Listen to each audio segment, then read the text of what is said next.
Okay, welcome back, guys. I'm here with electronic music producer Darren Smith, also known as Mote. Darren, when you come to lay down a song, how is it you go about starting for the I suppose the composition of your song? Do you start with a drum beat, a melody? What is it for yourself? Yeah, sure. So, kind of like the same angle that Pete alluded to.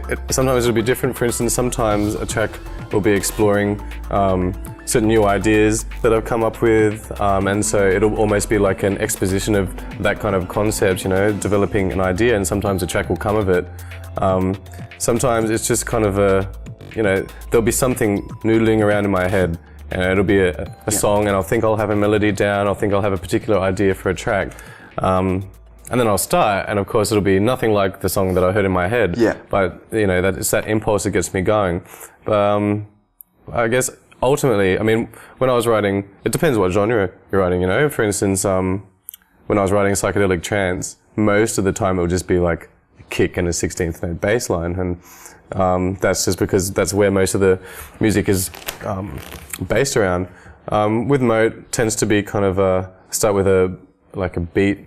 Hip hop beat or whatever, just whatever kind of groove that I'm feeling at that time, and then usually follows some kind of melodic motif, and that first melodic motif, if it's not working, if it's just not, then it's really if I don't hook on to that spark, then the track might take off. So for me, the motif is a lot of the time that first thing that makes me inspired to keep going. Yeah, and with your music, I feel a lot of the time it's kind of, although it's minimalist in parts, it's also telling a storyline. Mm-hmm. Do you kind of feel that there is a story with your music, with each track that you release? For sure, definitely. With some tracks, I deliberately, have this, this story in my head.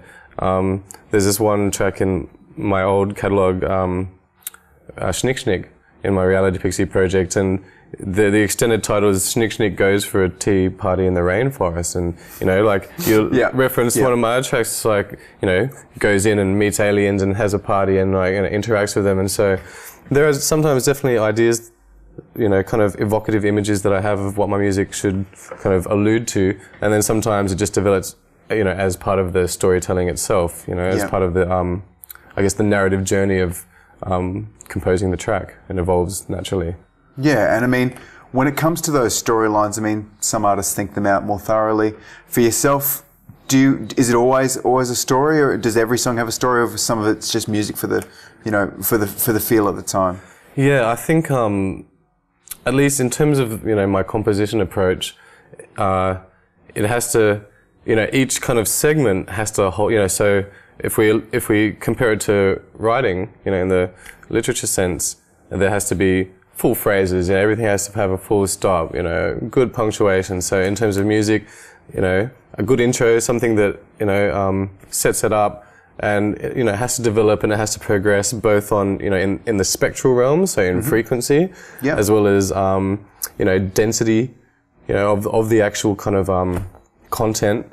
And these are all things, like density, and dynamics all can play a part, and I guess a narrative trope. So, they contribute to an overall kind of compositional ideal that we're trying to aim for in the track. So for yourself, the depth and thought for each song, it's not just laying down tracks, loops, and I'd love to be able to. Yeah, I get bored very easily. So I think a lot. So I guess it helps me kind of. And in a sense, good music should be like a well-told story, because, with some kind of genres like techno, it's okay for it to be repetitive and same. But even still, in good minimal techno, you can still hear that kind of narrative in the minutest, gestures and the way it phrasing. So. Storytelling and narrative, and I guess the idea of narrative tropes, translating parameters or ideas within the production to further that narrative journey. Fantastic. Well, we're going to be checking out some of your music soon. But guys, it's time to head back over to LOA's Music, where Jake's been finding out about monitors, speakers, headphones, and what to use while mixing.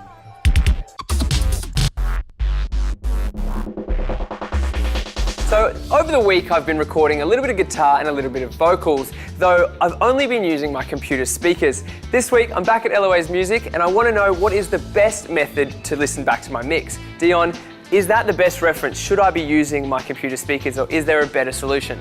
There is a better solution, absolutely. So in home recording and recording studios everywhere, we use something called studio monitors, and that's the fancy name for our studio speakers. Really there's just regular speakers, but they've been sort of fine-tuned and enhanced to the point where they're ideal for studio environment to get a nice flat response for our mixes. So the ones in my computer, they're pretty small. These ones are massive. Is it a case that bigger is better? Not necessarily, no. What you want to get is something suitable for your environment, suitable to the genre that you're mixing on.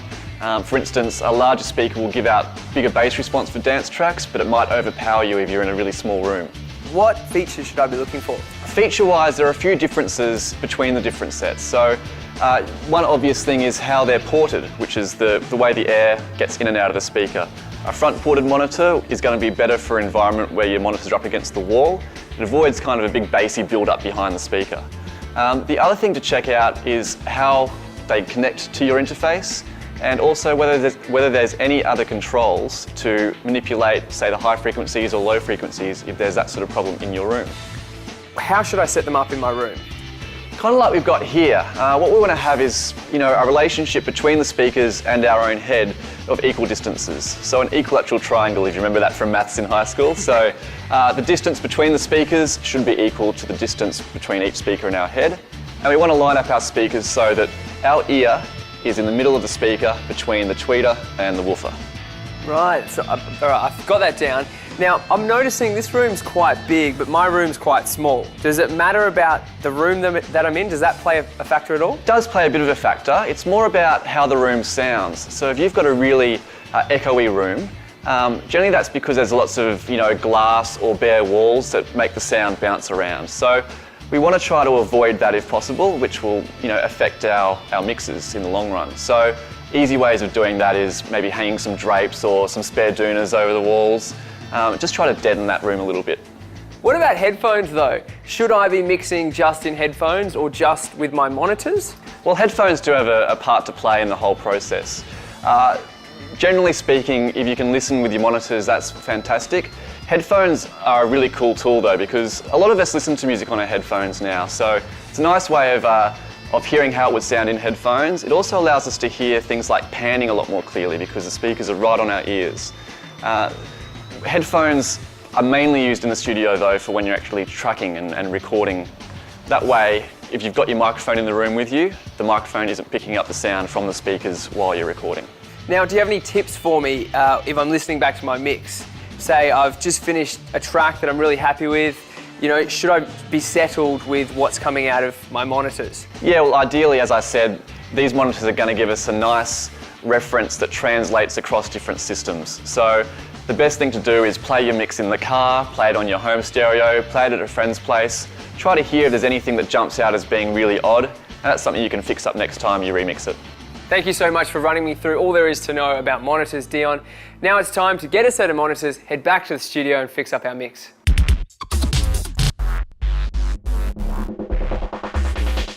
Okay, great. Well, it looks like Jake is a bit more schooled up on the importance of correct monitors during the mixdown. Now, Darren, what do you use when it comes to monitor speakers? And, how do you position yours and what do you look at in a mixdown? Yeah, sure. Well, I don't have the best monitoring setup at the moment. I've got my trusty KRK RP8, so 8-inch KRK monitors, and they go all right. They're a good entry, or they used to be an entry to mid-level kind of speaker, decently transparent, kind of a bit clacky. I don't even know what it means, but in the upper mid-range. But generally, it's a kind of transparent sound, and I know a lot of people use them and kind of like their sound for a mid-range speaker. I have no acoustic treatment or anything like that, which can be a bit of a pain. But as you develop a relationship with your speakers and with the room, you kind of know when something sounds off, and I guess like as you do mix downs,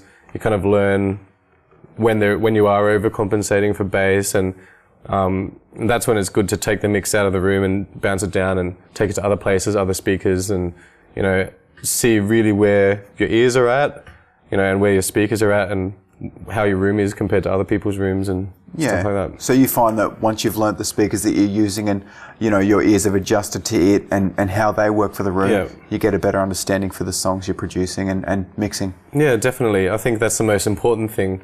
You can have the best setup, but if you're not really kind of tuned in with your room and with your speakers, then it's not ideal to have to, get a relationship and develop a taste for your speakers, but most people will have to do that because they don't have the optimum acoustic situation in their room. So that's the most important thing I can say. Know your speakers. Know your speakers. Fantastic. Okay, guys, well, stick with us. Coming up after the break, I'm once again heading out on location with Australian Concert Productions. This week we're checking out how to set up the mixing console for live sound. So see you guys then.